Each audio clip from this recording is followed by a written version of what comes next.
Hello friends, my GPSC क्लासना બંધારણના લેક્ચરમાં હું દશરથ ચાવડા આપનું સ્વાગત કરું છું। મિત્રો, આપણી પોલિટીની બંધારણની લેક્ચર સિરીઝને આગળ વધારતા આજે આપણે અહીં ચર્ચા કરવાના છે બંધારણના ભાગ 16 વિશે ચર્ચા કરવાના છે। તો મિત્રો, જે બંધારણનો ભાગ 16 છે એમાંથી મુખ્યત્વે મુખ્ય પરીક્ષામાં તો ખાસ કશું પૂછાતું નથી, પરંતુ પ્રિલિમની દ્રષ્ટિએ ભાગ 16 મિત્રો ખૂબ જ અગત્યનો બની જાય છે।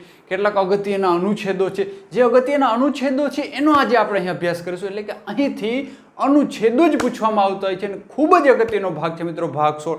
તો ચલો મિત્રો, જોઈએ આપણે બંધારણનો ભાગ 16 એનો આપણે હેડિંગ જોવા જઈએ તો હેડિંગ આપણે શું લઈ શકાય, તો બંધારણના ચોક્કસ વર્ગોથી સંબંધિત વિશિષ્ટ જોગવાઈઓ છે, કેટલાક ચોક્કસ વર્ગોથી સંબંધિત। હવે ચોક્કસ વર્ગો એટલે શું થયા, એટલે એસસી થયા, એસટી થયા, ઓબીસી થયા, એંગ્લો ઇન્ડિયન થયા, આવા કેટલાક ચોક્કસ વર્ગો છે એના સાથે જોડાયેલી વિભાવનાઓ છે એનો આપણે અભ્યાસ કરવાનો છે, બંધારણના ભાગ 16માં કરવાનો છે। તો ચલો મિત્રો, આપણે જોઈએ કેટલાક અગત્યના અનુચ્છેદ નંબર આપણે જોઈએ 330। મિત્રો, અહીંયા જે 4 અનુચ્છેદો છે ખૂબ જ અગત્યના અનુચ્છેદ છે, વારંવાર જીપીએસસીની એક્ઝામમાં પૂછવામાં આવે છે, એટલે ખાસ તમે આને લાઇન બાય લાઇન યાદ કરી લેજો। અને બને છે એવું ઓપ્શન પણ આ જ આપવામાં આવે છે, આમાં કોઈ પણ જે પૂછવામાં આવ્યું હશે તો ઓપ્શન તો આ જ હશે, અનુચ્છેદ 330, 331, 32 અને 33 આ જ ઓપ્શન લાઇનમાં આપવામાં આવે છે। તો આ શું છે, એક એક અનુચ્છેદ આપણે અલગ કરીને આપણે સમજીએ। અનુચ્છેદ 330 થી આપણે શરૂઆત કરી તો લોકસભામાં એસસી અને એસટીને તેમની વસ્તીના પ્રમાણમાં આરક્ષણ રહેશે।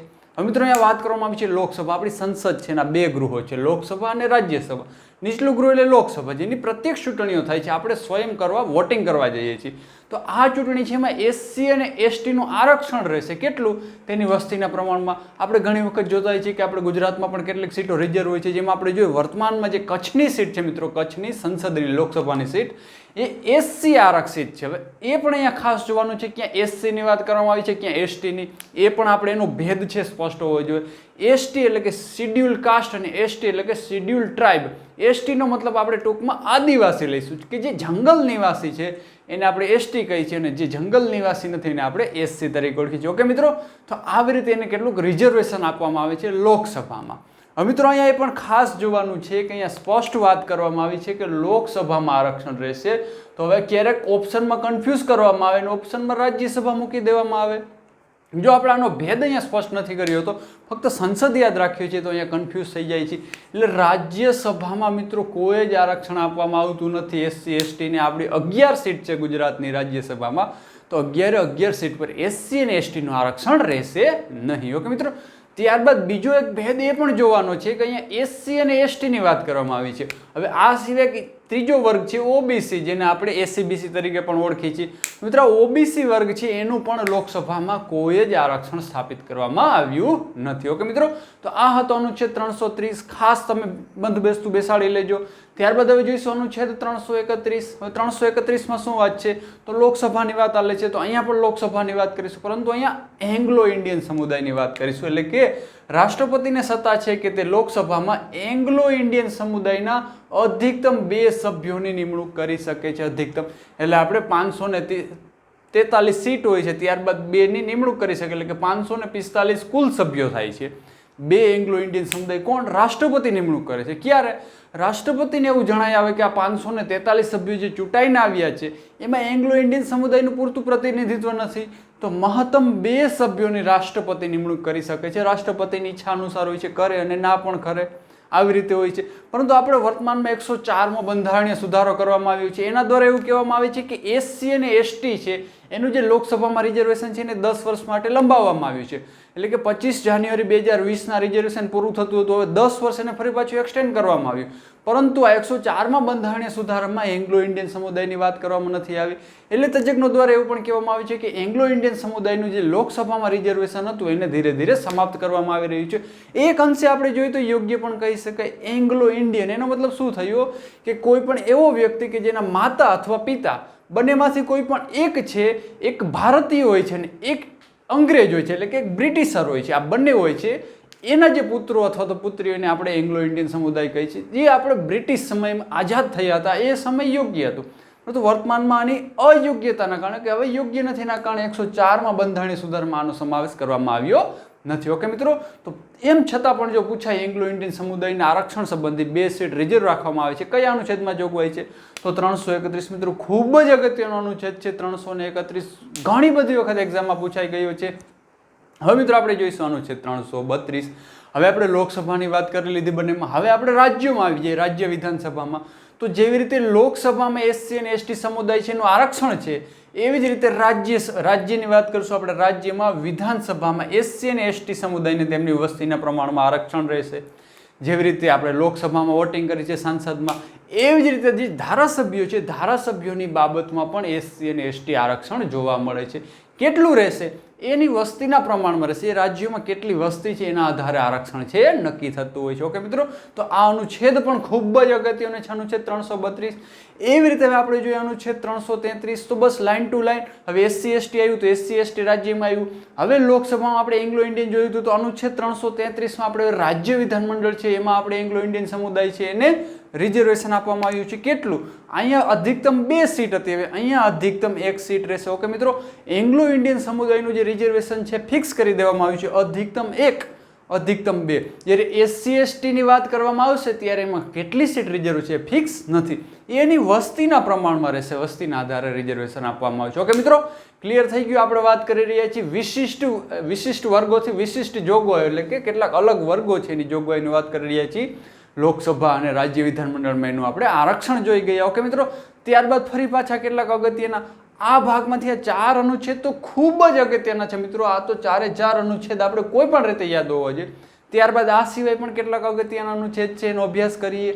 એમાંનો એક અનુચ્છેદ છે 338, ત્યારબાદ આવશે 338 ક. એનો મતલબ કે આ બંને અનુચ્છેદ એકબીજા સાથે કંઈક જોડાયેલા હશે. હવે આમાં શું વાત કરવામાં આવી છે? તો આમાં વાત કરવામાં આવી છે કે અનુસૂચિત જાતિ પંચની સ્થાપના કરવામાં આવશે. એટલે કે અનુસૂચિત જાતિ પંચ, એનો મતલબ કે એસસી છે એને આપણે અનુસૂચિત જાતિ કહી છે. હવે એસસી સંબંધિત એક પંચ બનાવવામાં આવશે. એ પંચ છે આના હિતો છે એનું રક્ષણ કરશે.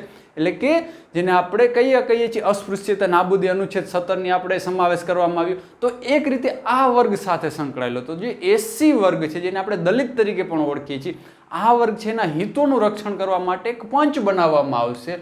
તો આ જોગવાઈ છે, આ અનુચ્છેદ છે એને ધ્યાનમાં રાખીને 89મો બંધારણીય સુધારો કરવામાં આવ્યો મિત્રો.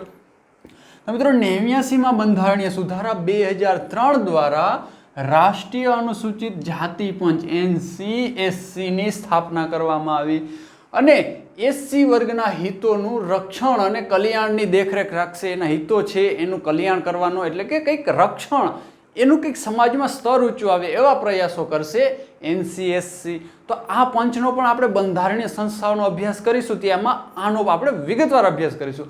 એટલે કે NCSC છે, એવી જ રીતે NCST હોય છે, એના અધ્યક્ષ કોણ હોય છે, સભ્યો કોણ હોય છે, એના કાર્ય શું વગેરે આપણે ચર્ચાઓ બંધારણીય સંસ્થાઓની ચર્ચા કરીશું, એમાં એનું વિગતવાર જોઈશું.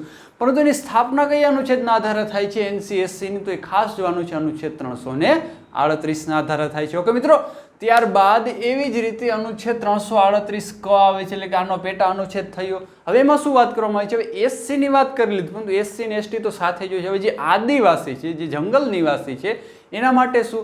તો એના માટે અનુચ્છેદ 338 ક ની રચના કરવામાં આવી છે. એમાં પણ 89માં બંધારણીય સુધારો કરવામાં આવ્યો અને એ સુધારાના આધારે જે રીતે રાષ્ટ્રીય અનુસૂચિત જાતિ પંચ હતું, એવી રીતે રાષ્ટ્રીય અનુસૂચિત જનજાતિ પંચ, જેને આપણે NCST તરીકે ઓળખી છે, એટલે કે national commission on scheduled tribe, national commission on scheduled caste, એની રચના કરવામાં આવી. એનું કાર્ય શું રહેશે? જેવી રીતે એસસીના છે એવી રીતે એસટી વર્ગો છે એના હિતો અને કલ્યાણની દેખરેખ રાખવી, એ એનું કાર્ય રહેશે. ઓકે મિત્રો, ક્લિયર થઈ ગયાનું છે 338 અને 338 ક.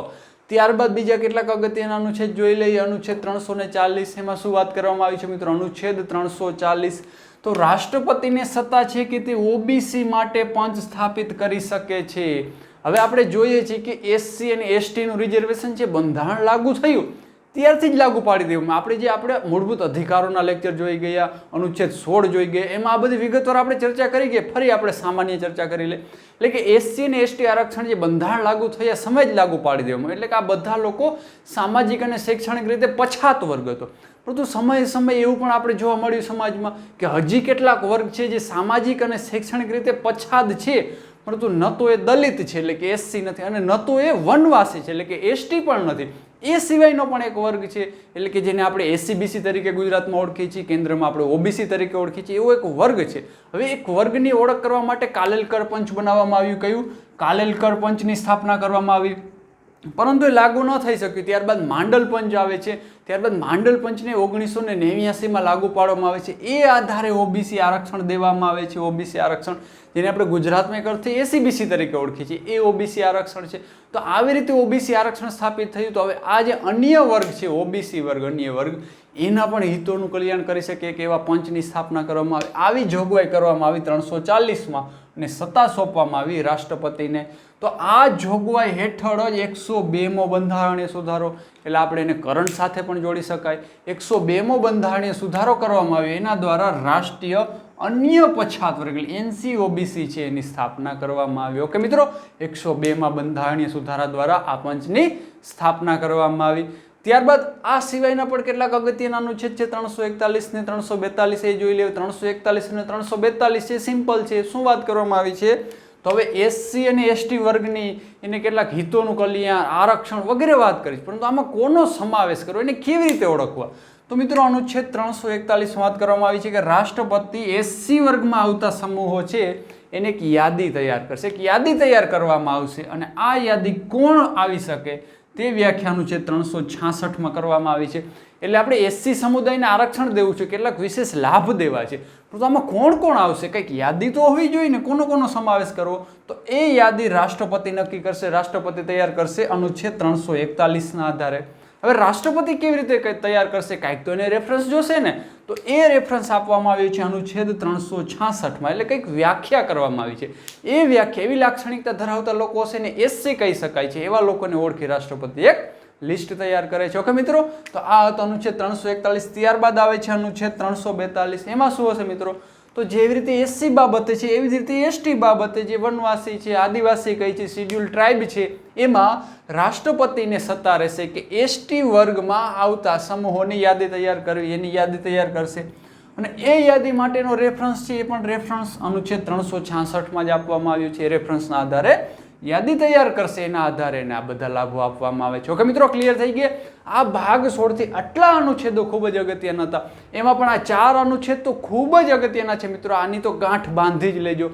ત્યારબાદ બીજું મિત્રો આપણે એ જોવાનું છે કે જે આપણે અલગ અલગ વાત કરી છે એસસી એસટી, તો એ પણ જો આપણે લાઇનમાં યાદ રાખવું હોય તો જોઈ શકીએ કે પહેલાં આપણે એસસીની જ વાત કરીએ છીએ, પ્રથમ એસસીની, ત્યારબાદ આપણે એસટીની વાત કરતા આવ્યા છીએ, ત્યારબાદ આપણે એસટીની વાત કરી છે. ઓકે મિત્રો, તો એવી રીતે પણ આપણે આને લાઇનમાં યાદ રાખી શકીએ છીએ. ઓકે મિત્રો, હવે આના પછીના નેક્સ્ટ વિડીયોમાં આપણે આગળની બધી ચર્ચાઓ કરીશું. તો મિત્રો આ વિડીયો આપને કેવો લાગ્યો? સારો લાગ્યો તો જરૂરથી લાઈક કરજો અને આપના મિત્રો સુધી વિડીયોને જરૂરથી શેર કરજો. અને હજુ સુધી જો આપણે માય જીપીસી ક્લાસ ચેનલને સબસ્ક્રાઇબ ના કરી તો જરૂરથી સબસ્ક્રાઇબ કરી લેજો.